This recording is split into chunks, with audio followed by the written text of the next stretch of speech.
Bonjour, on est à la Vendétech de la Châtaigneraie. Je vais faire un petit film très rapidement de cette expo donc en Vendée consacrée aux super-héros. Voilà, allez, c'est parti.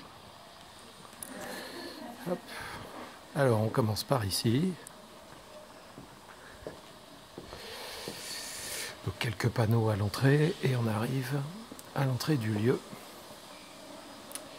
Comics et super-héros, et vous allez voir, c'est une véritable immersion dans l'univers réel des super-héros. Donc avec des vitrines, contenant des comics en VO, des livres évidemment, les temps forts décrits sur le programme, des panneaux explicatifs, et à travers ce grand panneau de Times Square, on va rentrer dans le vif du sujet. Alors, une vitrine, des vitrines, avec tous les personnages Marvel et DC d'ailleurs. Voilà, en voilà une deuxième. Je montre évidemment rapidement, parce qu'on ne peut pas tout regarder en détail tellement ça foisonne de choses. Voilà, avec des petits jeux très astucieux, comme ici, pour relier le super-héros à son super-vilain, à son ennemi. Des tables de lecture, au fond sur la table vous voyez des albums de musique, des bandes originales de films de super-héros. Hop, allez. Maintenant, on va rentrer dans le cœur du sujet, c'est-à-dire des petits compartiments.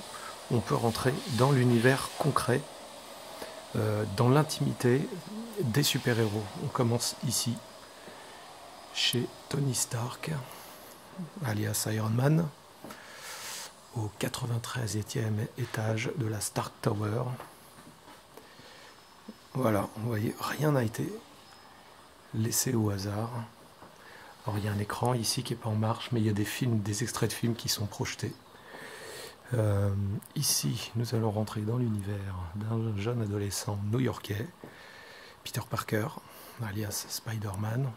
Donc on rentre ici dans sa chambre, son lit,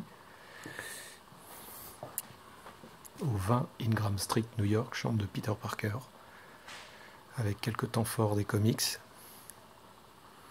Vous voyez les bouquins, les livres sur les mathématiques, tablette sur le lit, guide de mécanique, ordinateur, carte, avec les lieux où vivent chacun des principaux personnages, Mary Jane, etc. Une sélection de livres dédiés à Spider-Man, et un jet de toile nous amène au département suivant, celui de Bruce Banner, alias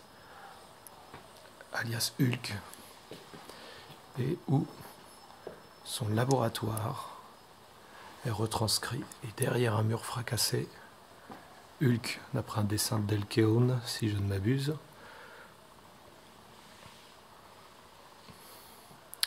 Donc voilà, c'est vraiment très chouette ce que la Châtaigneraie en Vendée donc propose à ses abonnés de venir visiter. Voilà, quelque part au-dessus de New York. Là, au sol, on a cette, vous voyez mon pied ici, mes pieds.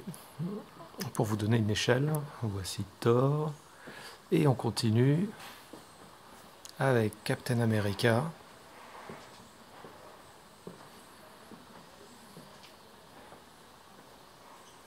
Voilà, et on a ici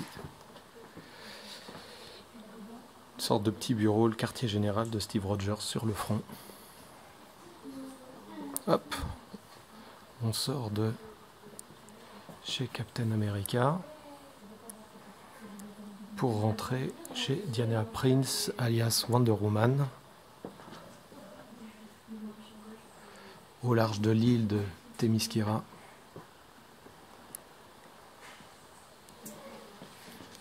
Bonjour, je suis en train de faire un petit film. Alors, tu es dans le bureau de Superman, qu'est-ce que ça fait d'être dans le bureau de Clark Kent?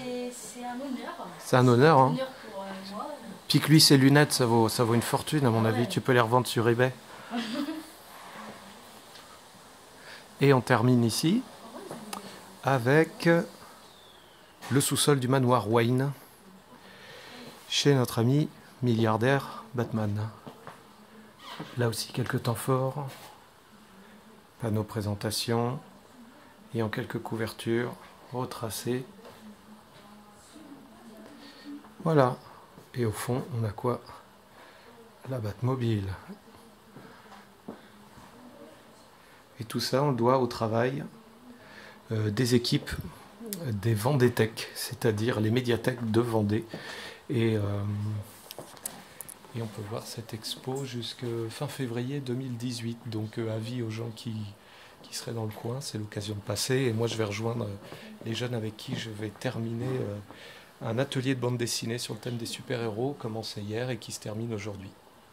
A bientôt, bonne année à tous.